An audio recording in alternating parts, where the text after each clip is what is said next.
एक बार जोरदार तालियों से स्वागत।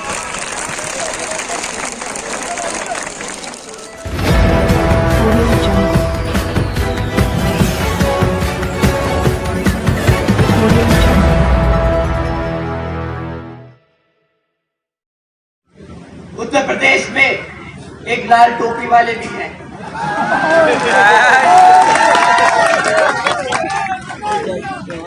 वो भैया साइकिल पे चढ़कर पूरे प्रदेश में चक्कर लगाकर एक बारी राज सत्ता में तो आ गए, परंतु आज भी 7 साल बाद उनके पास अपने काम 5 साल के कार्य के लिए क्या करा वो बताने को कुछ नहीं।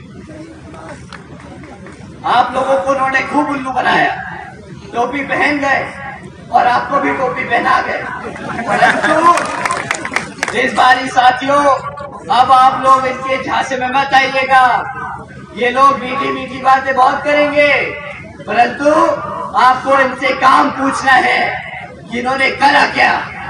पिछले विधानसभा आम चुनाव में हमारे मुसलमान के भाइयों ने इनको एक तरफा वोट डाला, पर आज उसी समाज के अत्याचारों के खिलाफ इनके मुंह से एक शब्द नहीं निकलता।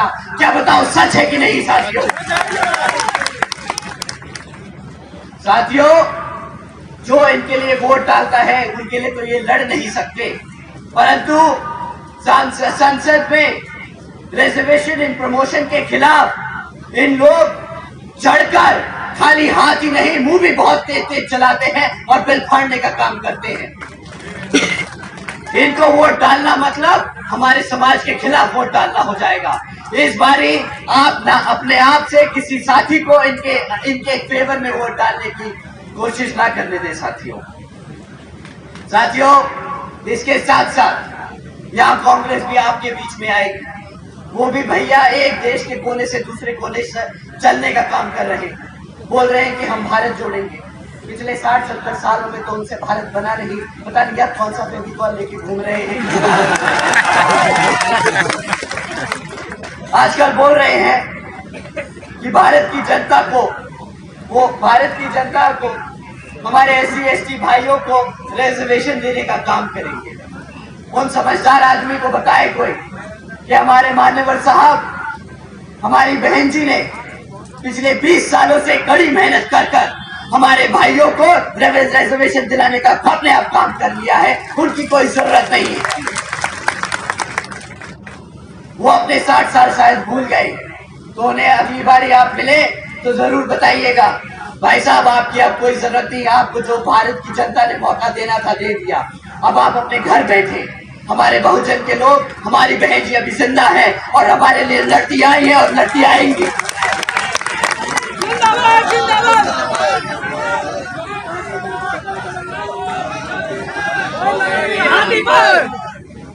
सही कहा, एक बार वो नारा जरूर दे दीजिए।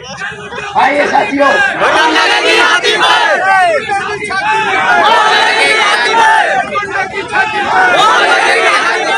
हमारे पार्टी के कैडर को, हमारे लोगों को, हमारे कार्यकर्ताओं को भ्रमित करने की कोई कसर नहीं छोड़ता।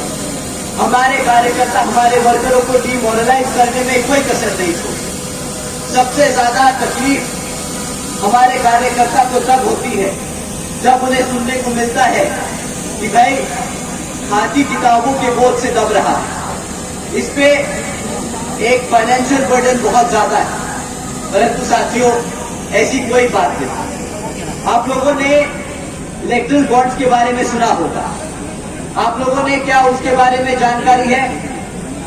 साथियों, जिनको उसके बारे में जानकारी है अपने हाथ उठाएं। आधे पंडाल में हाथ उठे हैं, आधे में नहीं। तो साथियों, मैं आप लोगों से इलेक्ट्रल बॉन्ड्स के बारे में बात करता हूं क्योंकि वो इन किताबों से जुड़ा है। साथियों, पिछले 6 सालों में 25 राजनीतिक दलों को इन इलेक्ट्रल बॉन्ड्स के द्वारा बड़े बड़े धरना सेठों से, उनकी कंपनियों से इनको इलेक्ट्रल बॉन्ड्स के द्वारा चंदा मिला। आपको पता है कि इन 25 राजनीतिक दलों को पिछले 6 साल में कितना चंदा मिला? साथियों, 16,500 करोड़ रुपए इन 25 राजनीतिक दलों को मिले। परंतु आप जानते हैं 25 राजनीतिक दलों में किन किन का नाम था और किन का नहीं। साथियों, बीजेपी से लेकर समाजवादी पार्टी तक का नाम था, परंतु इसमें आपकी बीएसपी का नाम नहीं था।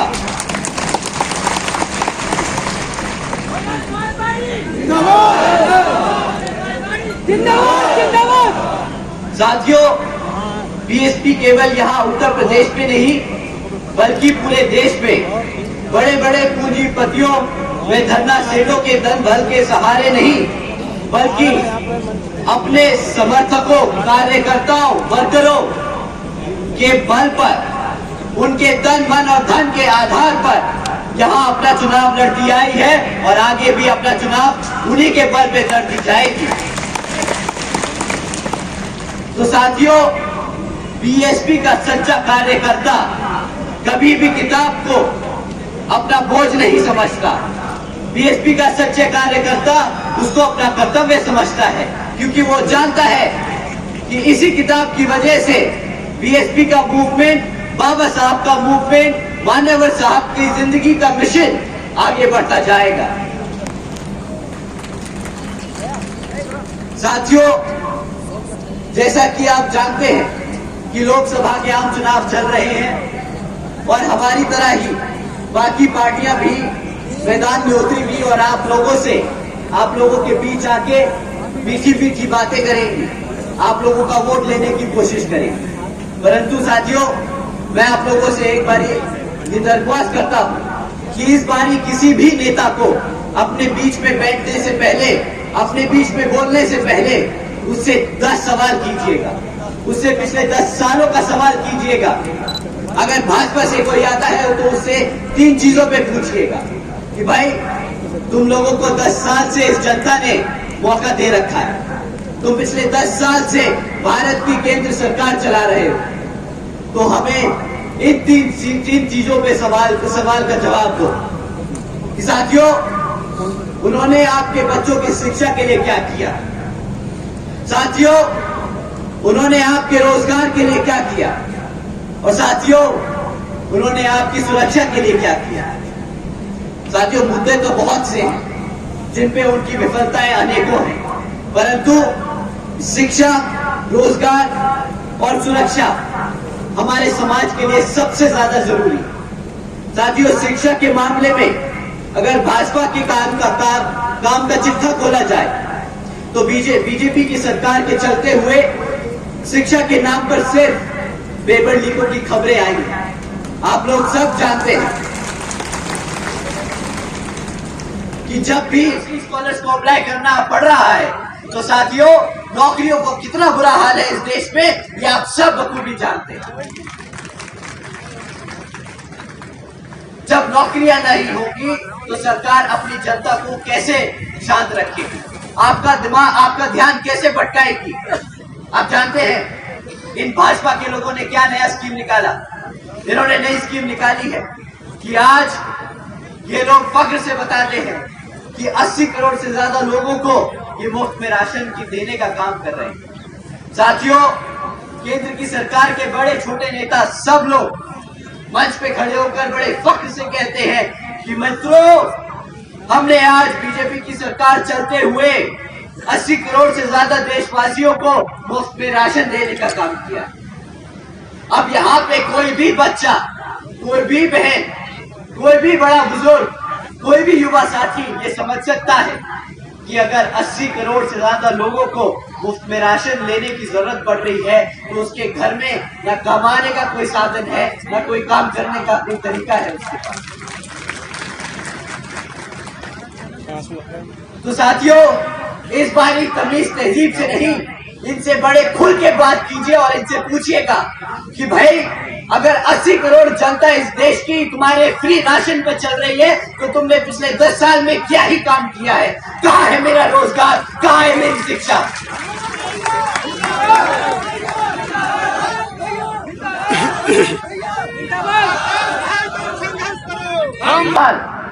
इसी 80 करोड़ की स्कीम पर, इसी राशन की, फ्री राशन की स्कीम पर आपको दूसरा सवाल इनसे पूछना होगा कि भाई, ये 80 करोड़ लोगों को फ्री में राशन बांटने की कीमत क्या है?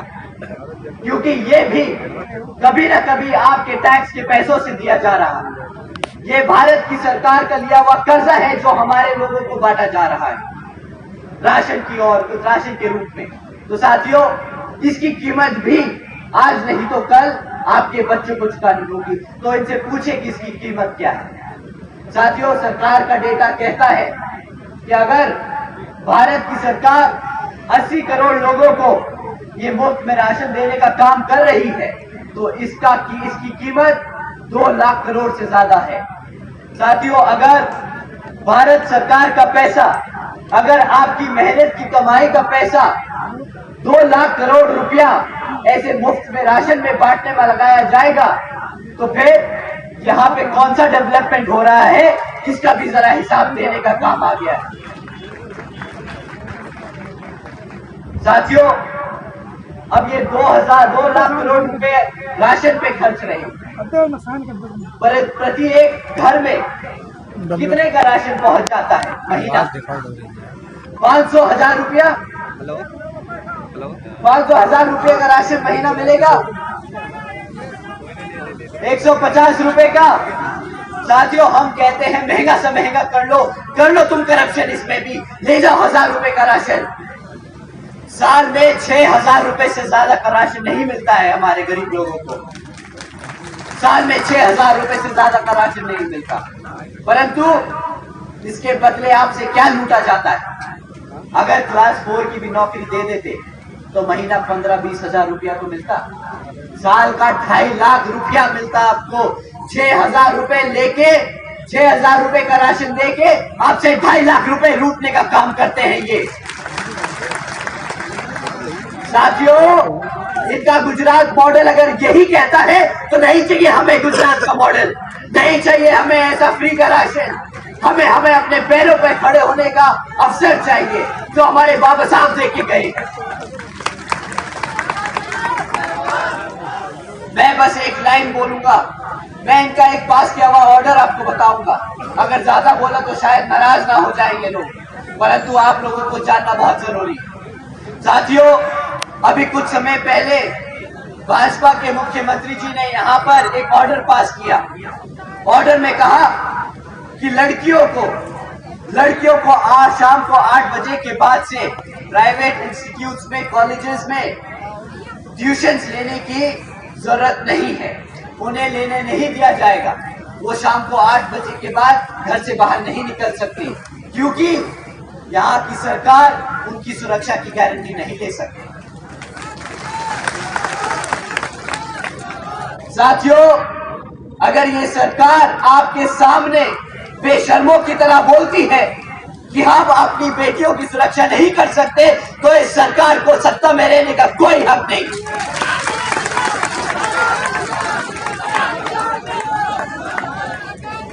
ना ये सुरक्षा दे पाए, ना ये शिक्षा दे पाए, ना ये रोजगार दे पाए। किस बात का अखंड भारत की बात करते हैं ये लोग? कहां से बनेगा अखंड भारत जब आप अपने लोगों को, अपनी जनता को सुरक्षित नहीं रख सकते? आप लोगों ने धोखा नहीं दिया, आप लोगों ने हमारी जनता को धोखा नहीं दिया, आप लोगों ने गद्दारी की। आपसे बड़ा देशद्रोही नहीं अगर आप अपनी आवाम को अपने पैरों पर नहीं खड़ा कर सकते। साथियों, न सुरक्षा दे पाए, न शिक्षा दे पाए, न रोजगार दे पाए, जिन लोगों के सर पे छत थी वो भी छीनी। ये सरकार गर्व से बोलती है कि हमारी सरकार तो बुलडोजर की सरकार। हमारी जनता ने, हमारी भोली जनता ने इसलिए आपको वोट नहीं डाला था, इसलिए आपको वोट नहीं डाला था कि आप हमारे घर उखाड़ दें, अपनी बुलडोजर हमारे लोगों की छत उखाड़ने का इस्तेमाल करें।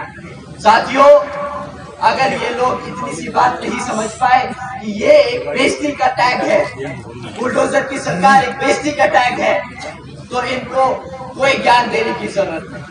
आप लोगों को इनसे सिर्फ सवाल करने हैं और अगली बार ये आप लोगों के बीच में आए, जो इन्होंने आपके साथ किया है वो आप इनके साथ करेंगे। इन्होंने आपके हाथ में कटोरा थमाने का काम किया है। साथियों, इस बार ये वोट मांगने आए तो इनको वही खाली कटोरा थमा के वापस भेज दीजिएगा।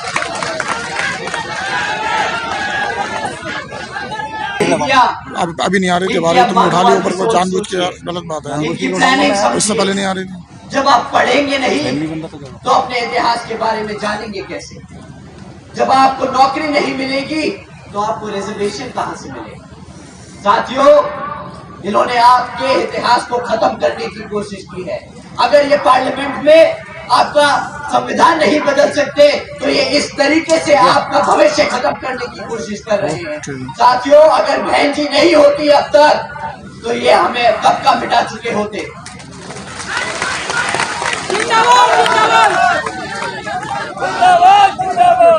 साथियों, इस बार आने वाले लोकसभा चुनाव में आप लोगों को इनको खदेड़ के भगा देना है मैदान से, और हाथी वाले निशान के सामने वाला बटन दबाकर यहाँ बहन जी के हाथ मजबूत करने का काम करना है।